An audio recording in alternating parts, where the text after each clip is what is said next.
Well guys, तो मैं हूं रॉकी और आप देख रहे हैं एलीट एफएन मीडिया। और गाइज, इस वीडियो के अंदर हम एईडब्ल्यू के बहुत से मेजर अपडेट पर बात करेंगे। गाइज, एईडब्ल्यू के काफी सारे ओरिजिनल रेसलर्स के एईडब्ल्यू को लीव करने के बाद अब एईडब्ल्यू का एक और बहुत ही बड़ा सुपरस्टार एईडब्ल्यू को लीव करने वाला है।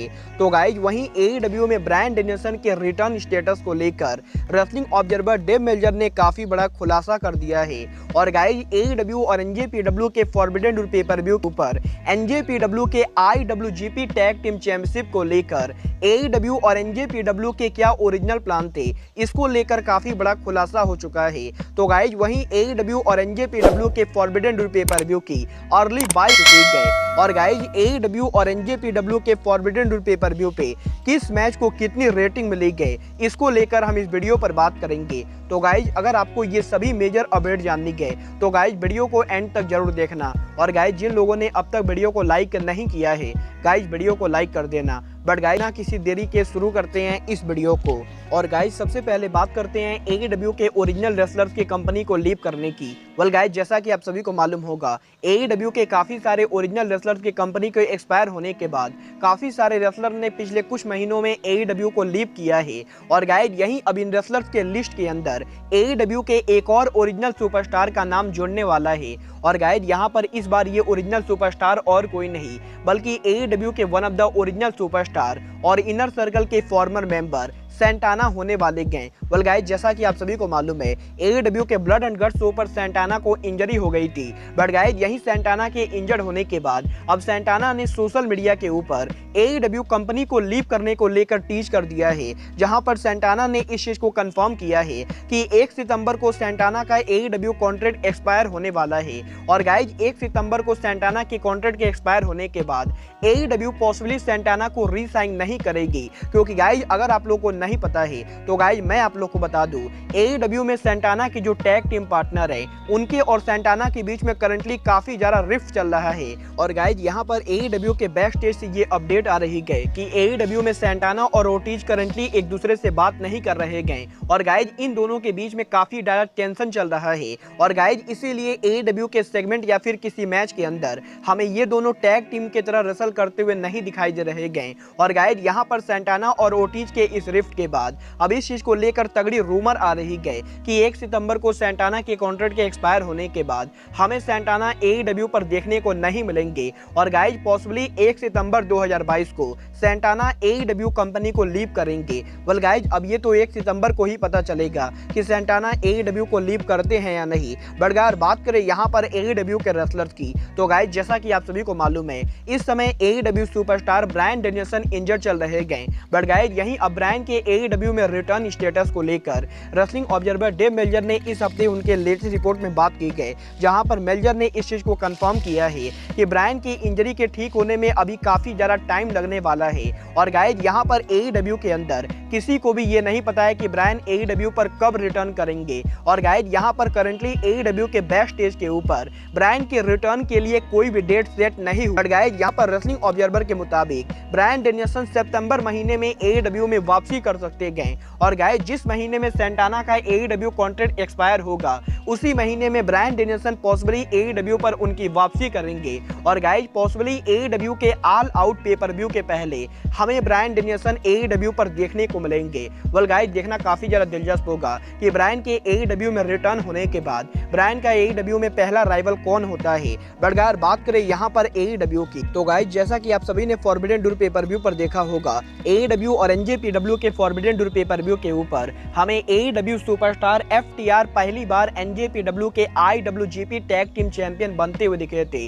बट गाइज, यही आईडब्ल्यूजीपी टैग टीम चैंपियनशिप मैच के ओरिजिनल प्लान को लेकर अब बहुत ही बड़ा खुलासा हो चुका है, जहां पर मल्टीपल सोर्सेज ने इस चीज को कंफर्म किया है कि फॉरबिडन डोर पेपर-व्यू पर originally FTR IWGP tag team champion ना बनके बल्कि Young Bucks IWGP tag team champion बनने वाले थे। और गाइज, यहां पर एनजेपीडब्ल्यू के हेड बुकर गेडो ये चाहते थे कि यंग बक्स फॉरबिडन डोर पेपर व्यू के ऊपर IWGP tag team championship match में कम्पीट करे। और गाइज यहाँ पर NJPW के ओरिजिनल प्लान के हिसाब से यंग बक्स फॉरबिडन डोर पर IWGP टैग टीम चैंपियन बनने वाले थे। बट गाइज यहाँ पर गेडो के इस आइडिया को पिच करने के बाद यंग बक्स ने इस आइडिया को रिजेक्ट कर दिया था। और गाइज यहाँ पर यंग बक्स ने गेडो से ये कहा था कि यंग बक्स AEW और NJPW दोनों में चैंपियन बनना नहीं चाहते गए। और गाइज यहाँ पर यंग बक्स ने ही गेडो को ये आइडिया पिच किया था कि फॉरबिडन डोर पर FTR को IWGP टैग टीम चैंपियन बनाया जाए, जिससे कि आगे चलकर AEW और NJPW के चैंपियंस के बीच में हमें पॉसिबली चैंपियन वर्सेस चैंपियन देखने को मिले। और गाइज इसी वजह से फॉरबिडन डोर के ऊपर यंग बक्स को IWGP टैग टीम चैंपियन ना बना के बल्कि NJPW ने FTR को IWGP टैग टीम चैंपियन बनाया है। और गाइज यहाँ पर इन दोनों कंपनी के करंट प्लान के हिसाब से हमें बहुत ही जल्द AEW या फिर NJPW के अंदर AEW tag team champion young बक्स versus NJPW tag team champion FTR के बीच में चैंपियन वर्सेस चैंपियन मैच देखने को मिल सकता है। वेल गाइज मैं तो डेफिनेटली इस मैच को देखना चाहूंगा, बट गाइज आप सभी इस मैच को देखना चाहते हैं या नहीं, आप लोग मुझे कमेंट करके बताएंगे। बट गाइज बात करें यहाँ पर फॉरबिडन डोर पेपर व्यू की, तो गाइज यहाँ पर फाइनली AEW और NJPW के फॉरबिडन डोर पेपर व्यू की अर्ली बाय रेट रिवील हो चुकी है। और गाइज यहाँ पर रेसल कॉमिक ने इस चीज को कंफर्म किया है कि AEW और NJPW के फॉरबिडन डोर पेपर व्यू को टोटल 1,25,000 से लेके 1,27,000 के बीच में बाय रेट मिले गए। और गाइज यहाँ पर AEW और NJPW के फॉरबिडन डोर पेपर व्यू को पूरी दुनिया में 1,30,000 लोगों ने खरीद कर देखा है। और गाइज यहाँ पर इस पेपर व्यू के इतने बाय रेट के बाद ये पेपर व्यू दोनों कंपनी के लिए काफी ज्यादा सक्सेसफुल हो चुका है, क्योंकि गाइज यहाँ पर AEW और NJPW के मुताबिक ये दोनों कंपनी इस पेपर व्यू के लिए 1 लाख बाय रेट एक्सपेक्ट कर रही थी। बट गाइज अब जबकि इस पेपर व्यू के अर्ली बाय रेट के अंदर इस पेपर व्यू ने 1,30,000 तक बाय रेट को बेच दिया है, तो गाइज डेफिनेटली यहाँ पर ये पेपर व्यू AEW और NJPW दोनों के लिए काफी सक्सेसफुल रहा है। बट अगर बात करें यहाँ पर बाय रेट के परसेंटेज की, तो गाइज यहाँ पर इस पेपर व्यू के बाय रेट के परसेंटेज को लेकर रेसलिंग ऑब्जर्वर डेव मेल्जर ने काफी बड़ी अपडेट दी गई, जहां पर मेल्जर ने इस चीज को कंफर्म किया है कि AEW और NJPW के इस पेपर व्यू को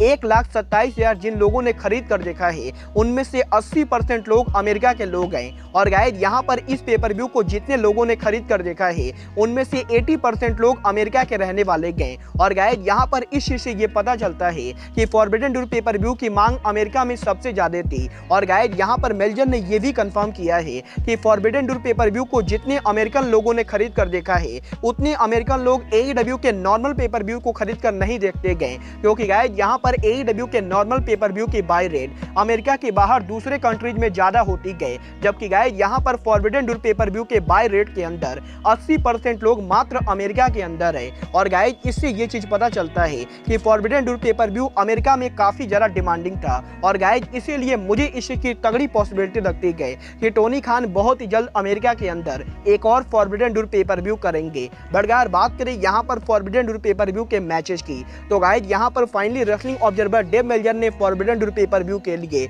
उनके अपने रेटिंग्स को रिवील कर दिया है। और अगर बात करें यहाँ पर रेटिंग्स की, तो गाइज यहाँ पर रेसलिंग ऑब्जर्वर डेव मेल्जर की तरफ से फॉरबिडन डोर के opening match Chris Jericho, Minoru Suzuki and Sammy Guevara versus Eddie Kingston, Shota Umino और विलर यूता के ट्रियोज मैच को रेसलिंग ऑब्जर्वर डेव मेल्जर की तरफ से 4.75 रेटिंग मिली गई। तो गाइज वहीं IWGP tag team champion versus ROH tag team championship match को रेसलिंग ऑब्जर्वर डेव मेल्जर की तरफ से 4.5 रेटिंग मिली गई। और गाइज AEW के एटलांटिक चैंपियनशिप मैच को डेव मेल्जर की तरफ से 4.5 रेटिंग ही मिली गई। तो गाइज वहीं Young Bucks NELP versus Darby Allin सिंगू और स्टिंग के मैच को डेव मेल्जर की तरफ से 4.5 रेटिंग मिली गई। और गाइज यहाँ पर ठंडा रोजा वर्सेज टोनी स्टॉर्म के वुमेन चैंपियनशिप मैच को डेव मेल्जर की तरफ से 3.5 रेटिंग मिली गई। बट गाइज यहाँ पर Orange Cassidy versus Will Ospreay के मैच को डेव मेल्जर की तरफ से 4.75 रेटिंग मिली गई। और guys Claudio Castagnoli versus Zack Sabre Junior के मैच को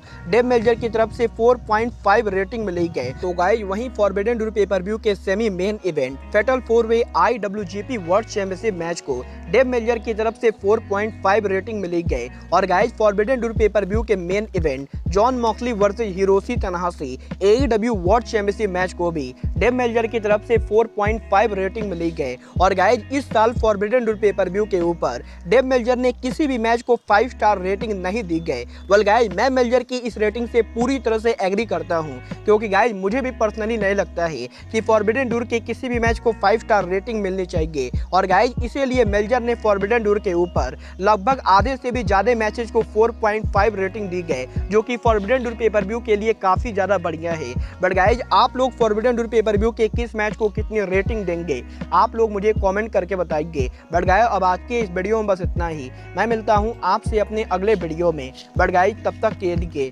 good bye, good night and bang.